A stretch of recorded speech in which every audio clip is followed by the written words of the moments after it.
Almost every parent knows the feeling of fear and concern the moment their teenager starts driving.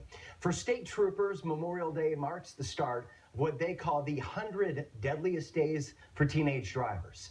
Adam Mertz live along I-5 in Tacoma to show us why parents are being urged to talk to their young drivers. Adam.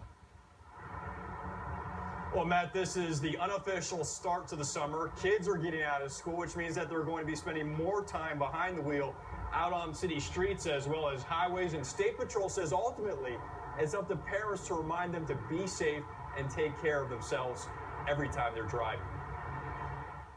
Texting, speeding, and driving under the influence. When teenagers are behind the wheel, the Washington Traffic Safety Commission says these factors are what cause most deadly collisions. These are not accidents out here. We've tried to get away from calling them accidents because they're preventable incidents. We have control over them. During the summer, teens are out of school and on the road.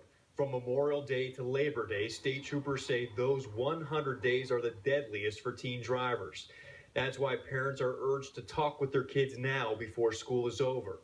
These are tough conversations, but they have to be had. So because the last thing anyone wants is to see us on their doorstep. But it's more than just a conversation about being careful.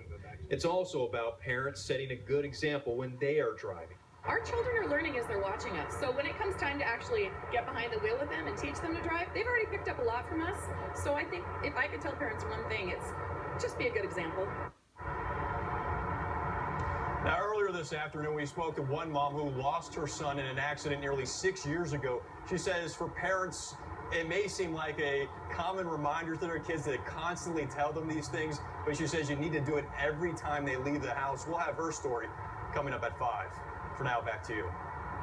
Such a relatable one for so many of us. I mean, we were just sitting here watching that story, and Walter said, I'm nervous, and my son is 5 years away, and our kids are too far behind that. Exactly. Yeah, no, it's a fear for parents for sure. All right, hopefully you're